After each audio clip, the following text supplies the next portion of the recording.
என்னங்க மூஞ்சி வாடி போயிருக்கு? சளி பிடிச்சிருக்குங்க, வேது பிடிச்சா. நேற்று சரக்கு ஓவரா? ஏய், சரக்கு ஓவரா?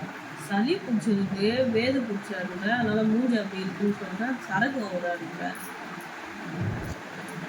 ஒரு கேள்வி கேட்குறேன், பதில் சொல்றீங்களா? என்ன சொல்லு. இந்த உலகத்துல உலகத்தை விடுங்க, தமிழ்நாட்டுக்குள்ள உங்க கண் எதிரில் எவ்வளோ மாற்றம் வந்திருக்கு? மாற்றம் நிறைய இருக்கு. நிறைய மாற்றங்களா? பில்டிங்கள் சின்ன சின்ன ஓலை வீடெல்லாம் ஓட்டு வீடாயிருக்கு, மாடி வீடாயிருக்கு, பெரிய பெரிய எவ்வளோ அடுக்கு 30-40 அடுக்கு பில்டிங்லாம் கட்டுறாங்க. ஃபுட்டெல்லாம் மாறி போச்சு, துணிகள் மாறி போச்சு, எவ்வளோ மாற்றம் வந்திருக்கு. ஆனால் மாறாத ஒன்று என்ன சொல்லுங்க? பெண்கள் புத்தி,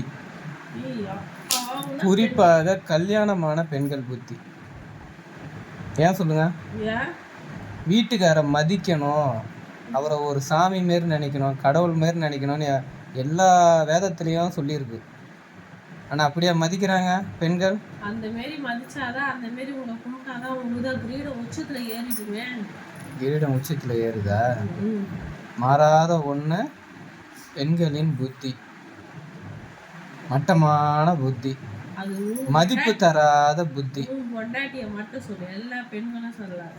எல்லா பெண்களும் தான் மதிப்பு தராத எல்லா பெண்களும் சொல்கிறோம். அவங்கவுங்க கணவரை மதிக்காத பெண்கள் இருக்காங்கல்ல, அவங்களுக்கு மட்டும்தான் சொல்கிறோம். மதிக்கிறவங்களை நம்ம எப்படி சொல்ல முடியும்? மதிக்கிறவங்க நம்ம பேசினா கூட அவங்க அதை தப்பாக எடுத்துக்க மாட்டாங்க. நம்ம தான் மதிக்கிறோமே, அவன் மதிக்காதவங்கள தான் சொல்கிறான் அவன் அப்படின்னு தான் நினைப்பாங்க. என்னத்த பேசுறதே தெரியல. எது பண்ணாலும் எதனாலும் சொல்லினே இருப்பேன். உலகத்தில் எவ்வளவோ மாறினாலும் மாறாதது பெண்களின் மட்டமான புத்தி, கணவனை மதிக்காத புத்தி. அது அடுத்த பார்ட்ல பேசுவான். வெரி வெரி மட்டமான மாட்டு புத்தி.